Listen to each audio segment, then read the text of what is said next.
படைக்கப்பட்ட முதல் மனிதர். இவரது மனைவியின் பெயர் ஏவாள். ஏதேன் தோட்டமானது கடவுளால் உருவாக்கப்பட்ட முதல் மனிதராகிய ஆதாம் மற்றும் ஏவாள் வாழ்ந்த இடம். அவர்கள் தடை செய்யப்பட்ட மரத்தின் கனியை உண்டதால் ஏதேன் தோட்டத்தில் இருந்து வெளியேற்றப்பட்டனர். ஆதாம் என்ற எபிரேய வார்த்தைக்கு மனித குலம் என்று பொருள்.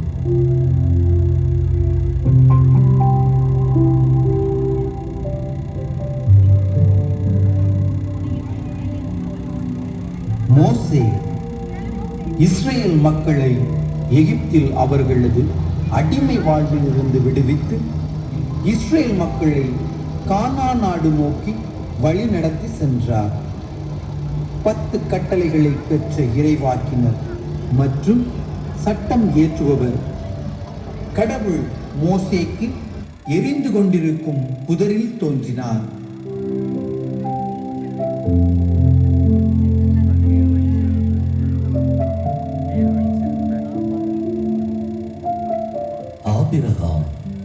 ஆபிரகாம் ஒரு நீதிமான், விசுவாசத்தின் தந்தை, கடவுளிடம் முழு மனதுடன் அர்ப்பணிப்புடன் வாழ்ந்தவர்.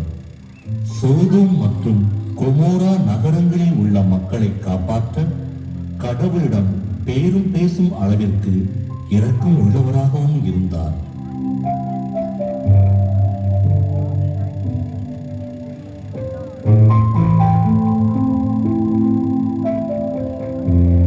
நீதி தலைவர் சிம்சோன் எபிரேய மொழியில் சூரியனின் மனிதன் என்று பொருள்படும்.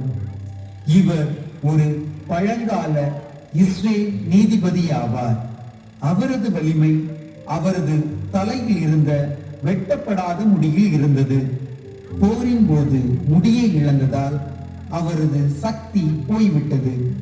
இறுதியில் கடவுளிடம் தனது கடைசி சக்தியை பெற்று எதிரிகளை அழித்தார்.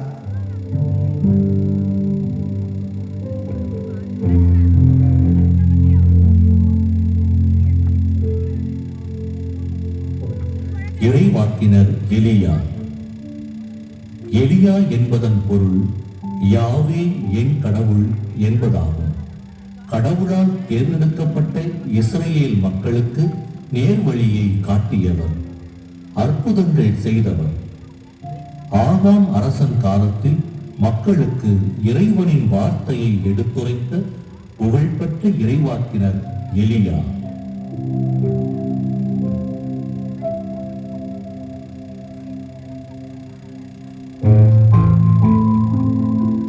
சாலமோன் அரசர் தாவீது ராஜாவின் மகனும் ஒன்றிணைந்த இஸ்ரேல் யூத நாட்டின் அரசனாகவும் ஆட்சி செய்தவர்.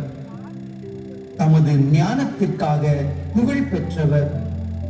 சாலமோன் யூத தீர்க்கதரிசி, செல்வந்தர், ஞானி, சக்தி வாய்ந்தவர் மற்றும் அர்ப்பணிப்புள்ளவர். இவர் கட்டிய ஜெருசலேம் கோவில் யூத மதத்தில் மிக முக்கியமான ஒன்றாக கருதப்படுகிறது.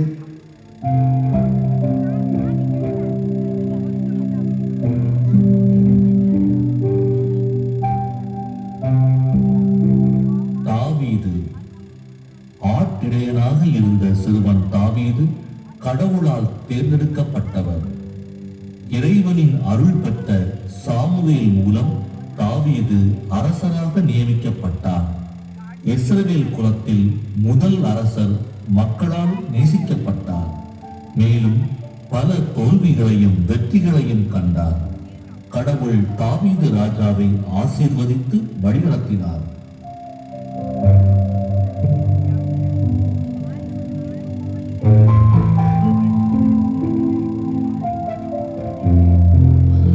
எஸ்தர் அரசி.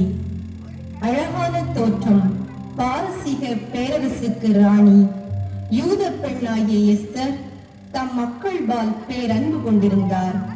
அம்மக்களை அழிக்க எதிரிகள் திட்டமிட்ட போது எஸ்தர் மிகுந்த துணிவுடன் செயல்பட்டவர்.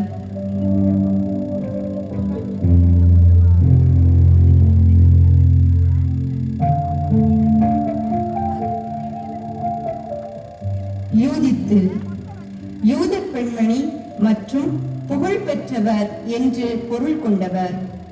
யூதித்து சமுதாயத்தில் தாழ்நிலைக்கு ஒதுக்கப்பட்ட பெண், கடவுள் நம்பிக்கை மிகுந்த பெண். கிறிஸ்தவர்கள் யூதித்து மரியாவுக்கு ஒரு முன் அறிவிப்பு என்று கருதுகின்றனர்.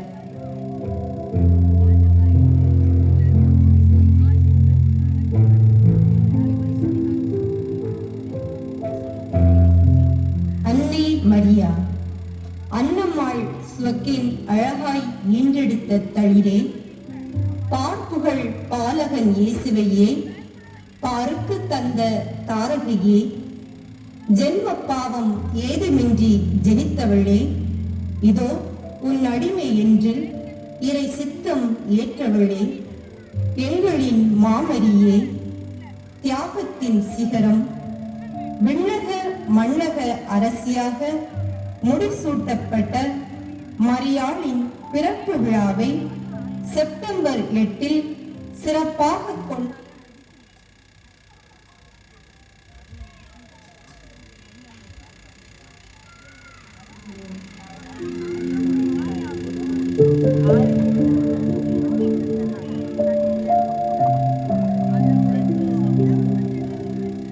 புனித சூசையப்பர்.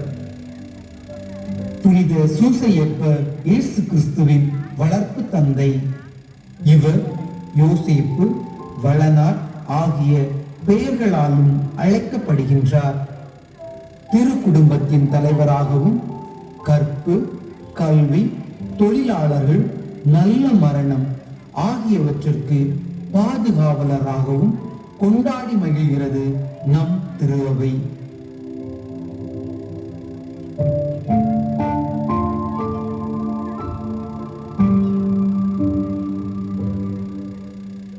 திருமுழுக்கு யோவான் இயேசு கிறிஸ்துவின் முன்னோடியாக வந்த இறைவாக்கினர். இயேசுவுக்கு யோர்தான் நதியில் திருமுழுக்கு கொடுத்தவர். முதிர் வயதான செக்கரியா, எலிசபெத் ஆகியோருக்கு கடவுளின் அருளால் பிறந்தவர். இயேசுவை விட 6 மாதங்கள் மூத்தவர்.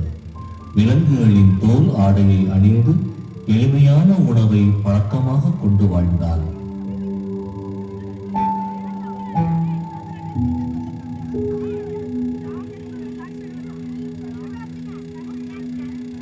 இயேசு பரமபிதா மகனவர். தரணியில் மாந்தரின் தரம் உயர்த்த முனைந்தவர். மரணம் தந்த பகைவருக்கும் மன்னிப்பு ஈந்தவர். அவரது முத்தான போதனைகளை சிந்தனையில் ஏற்றுவோம். இயேசு பரிசுத்த ஆவியால் கருத்தரிக்கப்பட்டு கன்னி மரியாளிடமிருந்து பிறந்த அன்பு மகன். பாப்போற்றும் உன்னத இறைமகனின் நாளான டிசம்பர் 25 கிறிஸ்துமஸ் விழாவாக கொண்டாடி மகிழ்கிறோம்.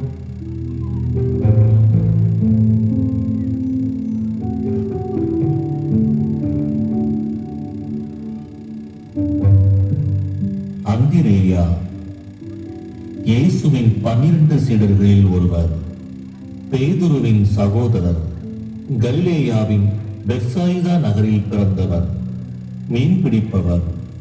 அவர் சிலுவையை நோக்கி, உன்னில் தொங்கி என்னை மீட்டவர் உன் வழியாய் என்னை ஏற்றுக்கொள்வாராக என்றுரைத்தார். அச்சிலுவையிலே எக்ஸ் வடிவில் அறையப்பட்டு கொல்லப்பட்டார்.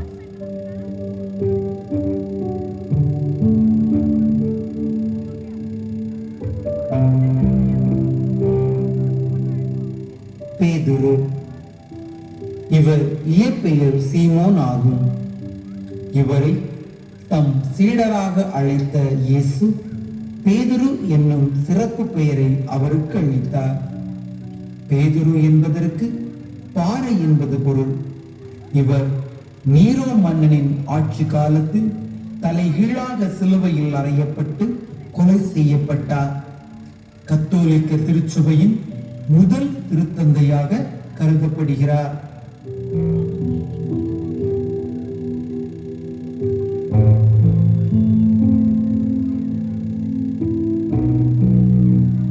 மிக்கேல் அதிதூதர், இறைவனுக்கு நிகர் யார் என குரல் எழுப்பி அலகையின் ஆட்டத்தை அடக்கி நெருப்பில் தள்ளிய வானதூதர் புனித மிக்கேல்.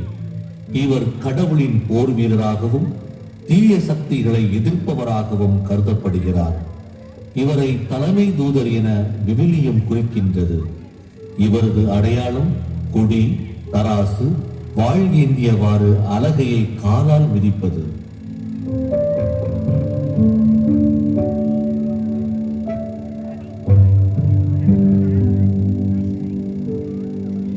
மத்தேயு.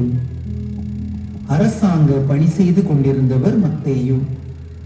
வரி வசூலிப்பது அவரது வேலை. ஒரு நாள் இயேசு அவரை பார்த்து, என்னை பின்பற்றி வா என அழைத்தார். உடனே அவர் தம் பணியினை விட்டுவிட்டு இயேசுவை பின்தொடர்ந்தார். இறையரசு என்ற வார்த்தையை அதிக முறை பயன்படுத்தி மக்களை விழிப்படைய செய்தவர்.